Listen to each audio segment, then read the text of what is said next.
Today is September 6th, 2017, and there have been a few updates involving the massive scandal involving Imran Awan and his wife, Hina Alvi, along with other family members. They are Pakistani-born brothers, along with Imran's wife as well. They are at the center of this joint FBI Capitol Police cybersecurity criminal investigation in regards to their IT work for dozens of Democratic House members. Awan was arrested on July 25th, 2017, and this was while trying to board a flight. He was fleeing the U.S. to Pakistan, attempting to wire nearly $300,000 to Pakistan. He's been indicted on 4 counts currently. This still leaving out a number of other possible charges that could have been laid against Awan. Some people have speculated that the courts could be sort of soft pedaling this investigation, leaving out potential espionage. There's suspected blackmail involved in this case. Awan's own family members have accused him of kidnapping his own family members and threatening them. So there is a lot more to this case, to Awan himself and the other ties that could incriminate other Democrats, other Congress people, including Debbie Wasserman Schultz. One of today's updates is that Imran Awan's wife, Hina Alvi, who had fled the country to Pakistan while under criminal investigation, they've struck a deal with federal officials today to return to the U.S. and appear at an arraignment, according to court documents. Hina Alvi, she is the wife of Imran Awan. They both face charges of conspiracy and bank fraud. These are part of these 4 indictments that are currently set against the Awans. They both worked for Democrats for several years, and Awan worked directly for Representative Debbie Wasserman Schultz when she was chairwoman of the Democratic National Committee. The document filed in the U.S. District Court for the District of Columbia, it indicates that federal prosecutors have struck a deal with LV that would allow her to return to the U.S., but would also require her to surrender her passport and afterwards not book any international travel. The deal only surrounds how Alvi will turn herself in and is structured so that she can avoid being arrested in front of her children when she returns to the U.S. This is set to be during the last week of September 2017. That was one of today's updates. The second interesting article that was posted today, this is a piece by Luke Rosiak with the Daily Caller. He has a theory, and he's spoken to a U.S. representative that expands on this a little bit more, but he's questioning whether it's possible if Imran actually planted Debbie Wasserman Schultz's laptop purposely for Capitol Police to find. This was the report from the Daily Caller. This expands on this theory. It says a laptop that Representative Debbie Wasserman Schultz has frantically fought to keep prosecutors from examining may have been planted for police to find by her since indicted staffer, Imran Awan, along with a letter to the U.S. attorney. There is a viral video that I'm sure many have seen where Debbie Wasserman Schultz is threatening a Capitol Police chief, demanding that he give back this laptop, or threatening consequences against the police. This is former DNC chairwoman Debbie Wasserman Schultz threatening the police for this investigation, demanding that this laptop be given back. So she certainly has frantically fought to keep prosecutors from examining this evidence, and she's done more to attempt to shut down prosecutors from examining it since. This article expands on this theory. It says U.S. Capitol Police found the laptop after midnight, April 6, 2017, in a tiny room that formerly served as a phone booth in the Rayburn House office building, according to a Capitol Police report. Alongside the laptop was a Pakistani ID card, copies of Awan's driver's license, and congressional ID badge, and letters to the U.S. attorney.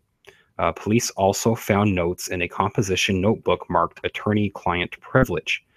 The laptop had the username Representative or Rep DWS, which would be short for Representative Debbie Wasserman Schultz, you would assume, even though the Florida Democrat and former Democratic National Committee chairperson previously said it was Awan's computer. She had claimed that it was not her computer. Her story's actually changed about this laptop a number of times, but she had one time said it was Awan's computer and that she had never even seen it.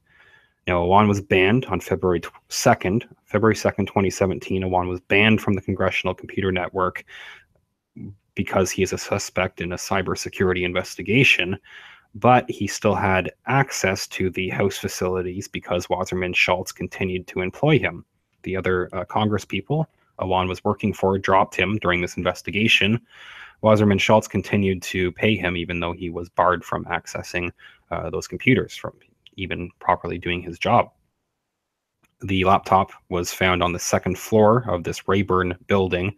This is a place Awan would have had no reason to go. This Luke Rosiak points out.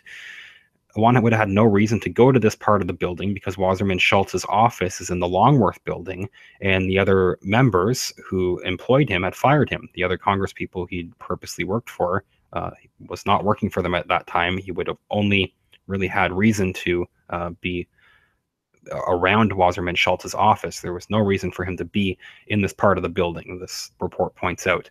Wasserman Schultz used a televised May 18th, 2017 congressional hearing on the Capitol Police budget to threaten consequences. This is the video I referred to. If Chief Matthew Verderosa did not give her the laptop. This was the quote that Wasserman Schultz said, "If a member loses equipment, it should be given back," she said. Verderosa responded that her laptop couldn't be returned because it was tied to a criminal suspect. Wasserman Schultz, at the time, she reiterated that while Awan was a suspect, the computer should be returned because it's a member's. If the member is not under investigation, she argued that it should be returned.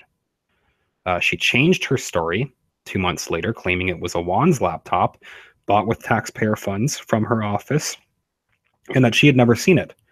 She said she only sought to protect Awan's rights, saying, quote, "This was not my laptop." She then said on August 3rd, "I have never seen that laptop. I don't know what's on the laptop." This is contradicting what she had said. Awan, his wife, Hina Alvi, and two of his Pakistani-born brothers, they're at the center of this joint FBI Capitol Police cybersecurity investigation. More on the circumstances of this laptop's appearance. As it's described in the police report, it suggests that Wasserman Schultz was trying to keep the police from reviewing a laptop that Awan himself may have wanted them to find. The former phone booth room where police found the items is small. There was no obvious reason to enter it, particularly for Awan to even be in the building, as this report points out. Leaving important items there accidentally would seem extremely unlikely.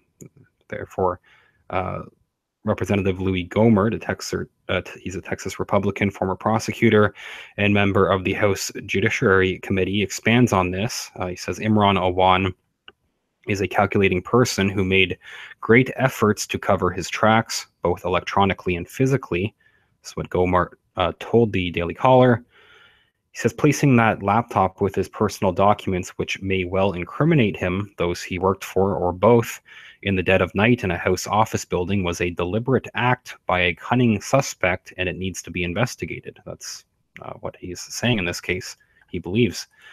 Even though the laptop was allegedly used only by an IT aide who worked for numerous members, Wasserman Schultz was hired. She's hired an outside counsel, William Petard, to argue that the laptop not be examined. So she's taking further steps still to try to prevent this laptop from being examined. Her story has changed a number of times regarding who exactly owns the laptop.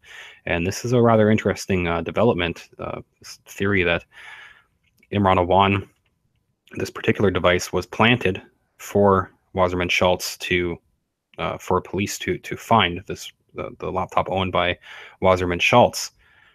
Given the suspected elements of blackmail in this case, that could certainly play into this, what seems like a purposeful sort of betrayal or way to trace back to Wasserman Schultz, if this was a way for Awan to cover his own tracks by incriminating Wasserman Schultz. I will follow up on more details. Obviously, this is a ongoing case. Many of the different aspects of this case that should be investigated, though, are not laid out in the current indictment. So we'll have to see how far this investigation goes.